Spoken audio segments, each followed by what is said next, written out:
तुम्हारी सांसें हो, तुम खाना बिना जिंदा रह सकते हो, पानी बिना जिंदा रख सकते हो, लेकिन सांसें बिना वो पानी जिंदा नहीं रह सकते। बचाओ बचाओ। आज विश्व पर्यावरण दिवस है और पूरे देश और दुनिया अपने अपने तरीके से यह पर्यावरण दिवस मना रही है। इस वक्त हम जिस शहर में खड़े हुए हैं वह देश की कोयला राजधानी धनबाद का झरिया शहर है। जी हाँ, ये वही झरिया शहर है जो कि सबसे प्रदूषित शहरों में जिसकी गिनती होती है।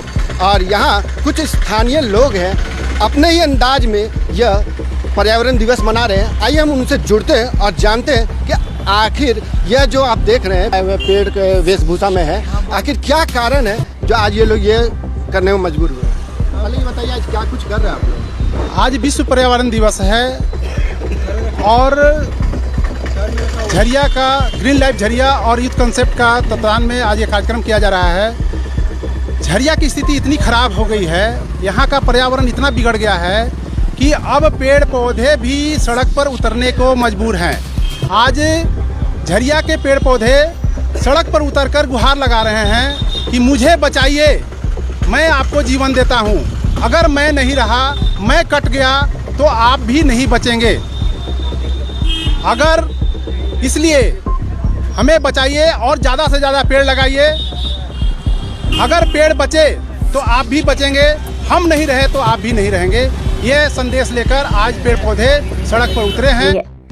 मैं आपको जीवन देता हूँ, अगर मैं कट गया तो आप भी नहीं रहेंगे। ये इस तरह से पेड़ सड़क पर आके गुहार लगा रहे हैं और लोगों से अपील कर रहे हैं कि जितना कोशिश हो कि हमें बचा लीजिए और नहीं तो आप भी नहीं बचेंगे। बीसीसीएल के खुली खदानें यहाँ झरिया के प्रदूषण का मुख्य कारण है। लाखों लाख पेड़ काटे जा रहे हैं, उसके बदले में कोई पेड़ नहीं लगाया जा रहा है। अगर लगाया भी जा रहा है तो सिर्फ कागज पर लगाया जा रहा है। खुली खदानें की जो मानक के अनुरूप नहीं है, उससे इतना प्रदूषण बढ़ गया है कि देश का सबसे प्रदूषित शहर झरिया आज बहुत तरह के विश्व मानक पर है। इसलिए लोगों को अब सचेत होना चाहिए, पेड़ों को बचाना चाहिए और नहीं तो जनजीवन नहीं बचेगा। जैसे सड़क पर पेड़ पौधे आ गए हैं, वैसे जनता को भी, आम जन को भी सड़क पर आना होगा। सरकार और बीसीसीएल के खिलाफ उतरना होगा। पर्यावरण बचाने के लिए हर कोशिश करना होगा। लोगों को जगह जगह पर पेड़ पौधे लगाने होंगे और नहीं तो उनका जीवन नहीं बचेगा। सरकार मुख्य रूप से जिम्मेवार है। अगर सरकार चाहती तो बीसीसीएल पर लगाम लगा सकती थी, लेकिन सरकार और कंपनी के मिलीभगत से यहाँ के झरिया के पर्यावरण को दूषित किया जा रहा है। और आप देख सकते हैं कितने बूढ़े बुजुर्ग भी यहाँ पे, बच्चे भी हैं। आइए उनसे भी जानते हैं कि क्या क्या कुछ तकलीफ है। चाचा ये बताइए। बचा लो हमें कटने से, आवाज दे रहे हैं हम। बचा लो हमें कटने से, आवाज दे रहे हैं हम, तुम्हारी सांसें हैं हम। बचा लो हमें कटने से, हम नहीं रहे तुम्हारी सांसें भी नहीं रहेगी। जैसे मैं खांस रहा हूँ उसी तरह से आप भी खांसोगे। इसीलिए कि पर्यावरण अगर दूषित हो गया तो हमारा भी प्रदूषण में अस्तित्व मिट जाएगा।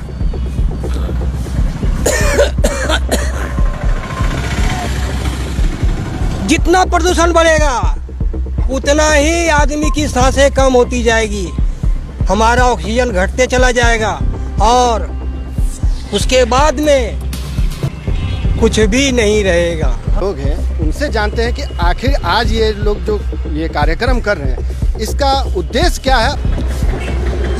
ये लापरवाही तो सरकार की है, बीसीसीएल की है और जिला प्रशासन की है। और मैं एक बात के लिए आपको स्वागत करना चाहता हूं। अभी आपने जैसे कहा था कि देश की कोयले की राजधानी में मैं स्वागत करता हूं आपका, मैं वहां बात कर रहा हूं। तो देश के प्रदूषण की राजधानी में मैं आपका स्वागत करता हूं और उसमें मैं आपका इस्तकबाल करता हूं सरकार की। देश की हम लोग प्रदूषण की राजधानी में हैं। ये बात जब कोयले की राजधानी बनाए तो पूरे देश को जगमग करते हैं, मगर उसके बदले में हमें सबसे प्रदूषित हवा मिलती है पूरी देश की। जिसको ना जानने वाली ना आवाज़ उठती है, ना इंटरनेशनल मीडिया उसके बारे में उठाती है। सिर्फ दिल्ली में ही हल्का सा प्रदूषण जब ठंड में आती है तो प्रदूषण होती है। हम लोग यहाँ लोग सालों में कितने लोग मर रहे हैं, हज़ारों लोग मरते हैं प्रदूषण से यहाँ, जिसकी कोई आंकड़ा नहीं, कोई जाँच नहीं, क्योंकि सारी एजेंसियाँ, सरकार सारी मैटर को दबा देती है। तो इसका क्या उपाय है? क्या उपाय है? उपाय यही है कि BCCL के अफसरों को जेल करना होगा। जब तक उन पर जांच नहीं होगी तब तक कुछ इसका उपाय नहीं होगा। एक दो जब तक अफसर जेल नहीं जाएंगे, पर्यावरण को लेके जितनी पेड़ कटाई हुई है सही से इसके ये नहीं होगी, जांच नहीं होगी, तब तक कुछ नहीं होने वाला है। और पेड़ भी लगते नहीं हैं। सिर्फ पर्यावरण दिवस के ऊपर पेड़ लगेंगे, वो भी सोशल मीडिया पे, उसके बाद भी पेड़ नहीं, पेड़ बचते नहीं हैं, पेड़ का संरक्षण नहीं हो रहा। और झरिया में अब आए दिन आंधी तूफान में जो पेड़ गिर रहे हैं उनका भी संरक्षण नहीं हो रहा। ना सरकार देख रही है, ना नगर निगम देख रही है। आखिर जो पेड़, बड़े बड़े वृक्ष पेड़ है, जिसके जमीन में जब पेड़ नहीं जा रही, जो पेड़ गिर जा रही है, उसका कौन बचाएगा? आज वो पेड़ जो 100 साल की पेड़ है, एक बरगद का पेड़ 100 पेड़ के बराबर होती है। आज जहाँ झरिया में गिरी पड़ी है, कोई नहीं उसे बचाने वाला है। तो आखिर इसके पीछे नगर निगम का पैसा कहाँ जा रहा है? हमारा DRF का पैसा सारा वो खा जा रहे हैं। तो प्रदूषण को मुक्त करने के लिए कोई मंशा नहीं, सारा पैसा धनबाद में लगा दिया गया है, पार्कों में। अखलाक अहमद, यूथ कॉन्सेप्ट संयोजक।